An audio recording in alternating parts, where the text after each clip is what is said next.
et bienvenue pour de nouvelles croustilles. Je vous retrouve enfin pour une nouvelle vidéo face cam. On va parler de TikTok. Et voici mon petit moment pub, voilà, si vous voulez aller regarder ce que je fais là-dessus. Justement, je voulais vous parler de TikTok et de l'impact que ça a eu dans ma vie. Parce que ça a quand même bien fonctionné pour moi. Même si j'ai pas non plus 1 million d'abonnés, ça reste que j'ai eu un petit peu de succès, contrairement à mes autres plateformes comme sur YouTube et Instagram où j'en ai beaucoup moins. Donc j'espère que la vidéo vous plaira et c'est parti. Alors j'ai commencé mon compte TikTok il y a presque 2 ans maintenant. J'avoue que pour certains 45 000 abonnés, même pas, c'est pas beaucoup. Mais quand même pour moi ça a été un succès, voilà, pour moi ça m'a apporté beaucoup de choses. Il y a eu des choses négatives et positives que je voulais vous partager. Oubliez pas que c'est vraiment de point de vue de quelqu'un qui a genre 0 vues à quand même 42 000 abonnés, voilà. Donc ce n'est pas rien. J'ai commencé TikTok vraiment juste pour poster des tutos Fimo ou tout ce qui avait rapport en tout cas avec la Fimo et mon petit business en ligne. Parce que j'avais l'impression que sur YouTube c'était plus le format de vidéo que je voulais proposer, c'était beaucoup plus des vidéos face cam où je parle, etc. Donc j'ai décidé de justement, on va dire, transporter le format YouTube Fimo à de la Fimo sur TikTok, on va dire ça comme ça. Et ça m'a beaucoup plu, mais au début comme tout le monde, j'ai eu genre 3 vues, ce qui était genre moi, mon autre compte et mon ami. Donc pendant plusieurs mois c'était comme ça, pas beaucoup de vues. Le plus que j'avais eu en 2 mois c'était 100 vues il me semble, et même là j'avais genre quoi, 5 likes. Donc c'était comme on dit la hesse. Mais au début ça me dérangeait pas parce que j'avais beaucoup vu la magie TikTok. Donc je me suis dit c'est à tester si ça fonctionne. Mais également pour moi c'était vraiment juste un passe-temps, c'était pour s'amuser. Après on va pas se le cacher, quand on va sur les réseaux sociaux, surtout quand on essaye TikTok et qu'on sait que ça a beaucoup d'impact et que on peut vite aller de être personne à être connu, voilà. Une vidéo peut avoir genre 1 million de vues du jour au lendemain et t'as pas compris comment, contrairement à YouTube où c'est différent. Donc on va dire, moi je pense indirectement, je voulais poster des vidéos sur TikTok pour avoir une certaine reconnaissance, mais c'était pas non plus mon obsession, voilà. Et plus j'avançais dans mes TikTok, peut-être dans mon aventure, et plus j'étais un petit peu découragée, justement parce que j'avais pas de vues, et j'avais l'impression que ce que je faisais n'était pas digne d'être regardé, quoi. Et ça m'a un petit peu, on va dire, fait baisser le moral. Mais je me suis dit que de base, je n'étais pas connue et qu'il fallait que je propose plus de choses. Donc j'ai décidé de changer mon format vidéo pour autre chose justement, et donc c'était des hauls. Moi j'adore regarder les hauls et je me suis dit pourquoi pas en fait. Et donc j'ai mis des hauls Dollarama et ça a cartonné, genre vraiment c'était la vidéo qui m'a aidé à avoir plus de visibilité.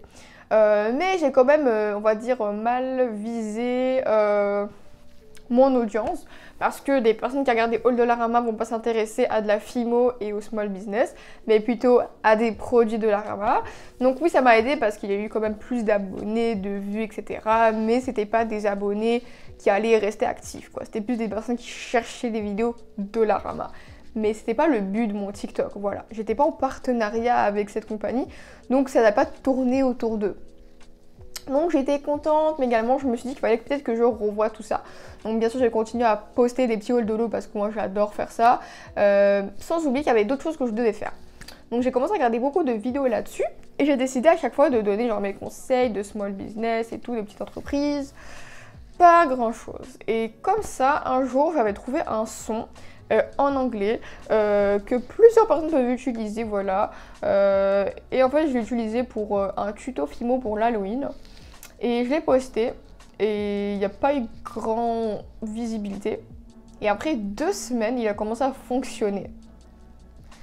Et c'est là où vraiment ça a été le TikTok qui, moi, m'a vraiment bouleversée en quelque sorte.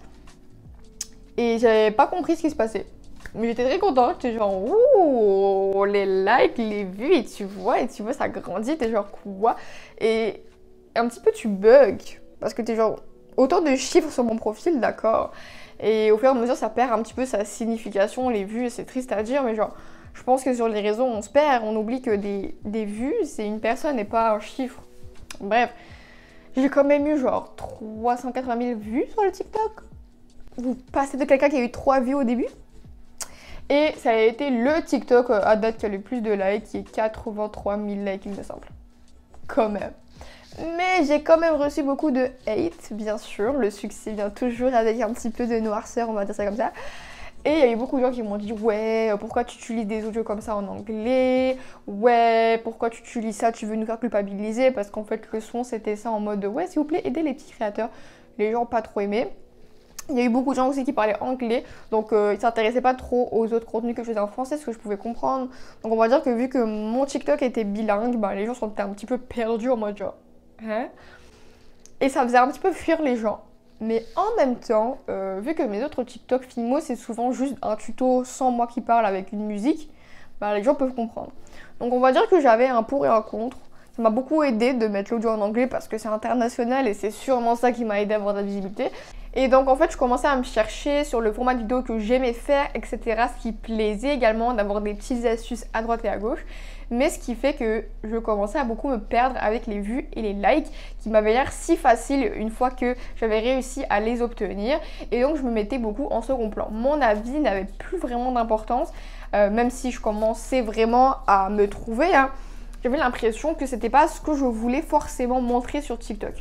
Je veux pas que faire des trends, je veux quand même faire des vidéos qui moi me plaisent. Et le but, c'était que dès que je poste sur publier, c'était une vidéo que moi j'allais aimer avant que les autres me donnent leur opinion. Vous voyez ce que je veux dire? Pour moi c'est très important de mettre du contenu qui me rendait fière avant de rendre fiers les autres. Parce que sinon ben, on va dire que c'était pas des valeurs qui me rejoignaient. Et même si sur TikTok je parle pas beaucoup voilà, de moi, de ma vie, je parle plus de la filmo, et ben ça reste que c'est moi. Et j'ai envie que ça donne mes vibes, on va dire ça comme ça. C'est ça, après quand j'ai commencé à prendre, on va dire, du recul, j'ai compris que ça devait me plaire à moi avant de plaire aux autres. Et j'ai commencé à juste me chercher, à trouver des vidéos qui me plaisaient et qui plaisaient aux gens. Et aussi à me faire à l'idée que parfois ça va pas plaire, et c'est correct. Et que c'est pas parce que j'ai 42 000 abonnés que j'aurai 42 000 likes. Pas du tout. Mais le truc en fait avec TikTok, c'est que j'avais beau avoir 30 000 abonnés par exemple, ben j'avais genre 300 vues, 3000 vues. Les abonnés et les vues n'allaient pas ensemble. Et en fait, peu importe combien tu as d'abonnés sur TikTok, ça donne pas toujours ton succès. Donc il faut vraiment départager les deux. Et parfois, il y avait des TikTok qui allaient très bien fonctionner, comme d'autres que pas du tout. Et parfois, on dirait que tu perds confiance dans ton contenu, mais pas forcément, c'est juste quelque chose qui a moins plu. Mais c'est pas pour autant que c'est moins qualitatif. Aussi, parfois, j'ai remarqué qu'il y a du contenu, c'est pas dans la bonne plateforme, mais que sur, par exemple, YouTube, ça va bien fonctionner, que sur TikTok ou peu importe, voilà, ça veut rien dire. Et je sais pas, parfois, il faut juste ne pas se décourager à cause de chiffres, mais penser que c'est juste normal, en fait. Pas tous tes abonnés vont forcément vouloir regarder toutes tes vidéos, parce qu'en fait, pas tout le monde s'est abonné pour toi pour la même raison. Il y en a qui sont abonnés pour toi que pour tes hauls, que pour tes conseils, que pour tes tutos, blablabla. Bla bla bla. Donc voilà, il faut juste le savoir. Et aussi, je pensais qu'avec mon compte TikTok, j'allais réussir à faire des ventes sur ma petite boutique sur Etsy, que pas du tout. Alors sans vous mentir, ça m'a un petit peu découragée. Je pensais que c'était le problème, que je faisais de la merde. Oui, c'était quand même le problème, mais je veux dire, c'était pas négatif, c'est juste que je devais revoir ma stratégie de vente. J'ai pas fait d'études sur le sujet, donc c'est normal que je dois encore me chercher sur le sujet. Mais je sais pas, on dirait que j'avais l'impression que c'était juste une recette magique, en mode ça fonctionne, c'est automatique, que pas du tout. Et souvent en fait, parce que j'en parlais pas de mon business. Ben oui, les gens peuvent pas deviner. C'est très rare les gens qui sont curieux d'aller au point de vouloir acheter ta création. Donc je sais pas, moi j'avais l'impression que dès que j'aurai des likes, les gens vont aller sur ma boutique, que pas forcément. Et j'ai pas fait de vente et je me demandais est-ce que j'ai fait quelque chose de mauvais, parce que tous les TikTok que je voyais qui parlaient de ça, qui disaient que leur business avait fonctionné grâce à TikTok, ben moi je le voyais pas. Et aujourd'hui ben je suis contente parce que sans mentir je pense pas que j'aurais eu les épaules pour. Le succès, c'est pas évident de l'avoir sur une boutique et il faut beaucoup avoir le mental et les ressources. Et je pense que il y a un an, j'aurais pas pu en fait été capable de faire autant de commandes, d'autant d'envois, et je pense que j'aurais juste pas été prête mentalement. Donc chaque chose arrive pour une raison. Au moins le côté, on va dire, succès des réseaux était là. Et j'étais contente de partager. Moi, ça a toujours été mon rêve de partager, que les gens apprécient ce que je fais. Donc comme j'ai dit indirectement, on veut de la gratitude. Mais c'est pas non plus comme si genre je voulais être connue. C'était pas ça mon but, c'était plus de faire des vidéos et de voir que les gens interagissent. Je sais pas si Je m'explique bien, mais le partage quoi. Et pour partager, bah, il faut les gens derrière. Donc voilà. Aussi, une autre réalité de TikTok, c'est que si tu prends des vacances, c'est fini pour toi. Il faudra reconstruire tout depuis le début. Et parfois, ben, j'ai besoin de m'absenter de TikTok parce que juste personnellement, je voulais pas tous les jours être dessus. Et parfois, j'avais juste pas le temps et pas l'envie.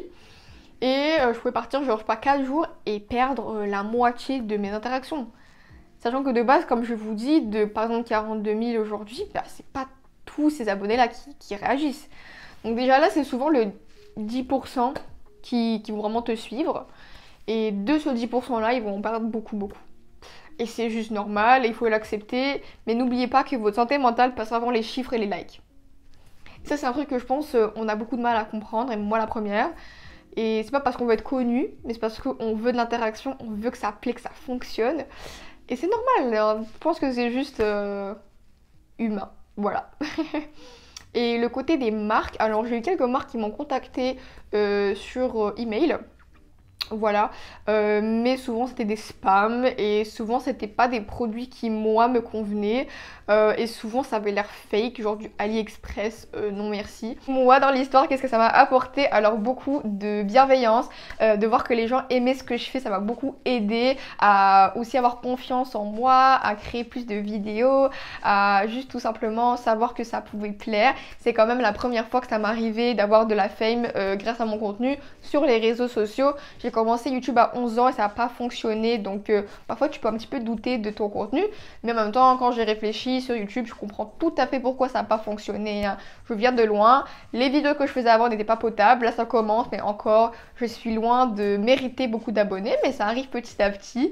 Je vous prépare des petits contenus un petit peu exclusifs, en tout cas je l'espère, qui vous plairont, et c'est ça en fait, ça m'a juste fait plaisir de voir que ça pouvait plaire. Et aussi de voir que les gens étaient au rendez-vous. J'ai quand même goûté un petit peu aux haters. Les gens étaient fâchés, genre vraiment vénères, parce que je mettais des audios qui ne leur plaisaient pas. D'accord. C'était pas méchant et je suis très reconnaissante de ça également, de rester dans l'ombre de TikTok. Et voilà, la vidéo touche à sa fin, j'espère qu'elle vous aura plu. Dites-moi si vous voulez qu'on aborde d'autres sujets qui sont similaires, si vous aussi vous avez peut-être goûté à la fame des réseaux sociaux. Pour moi la fame n'a pas de chiffre, hein. On n'a pas besoin d'avoir 1 million d'abonnés pour être connu. Quand je parle de être connu, c'est juste, on va dire, d'avoir plus de visibilité et que ça a un impact dans ta vie finalement. Bref, je vous laisse avec cette vidéo, je vous laisse avec mes réseaux sociaux dans la barre de commentaires si vous voulez me voir là-dessus. Je vous retrouve très bientôt pour une nouvelle croustille. Bisous.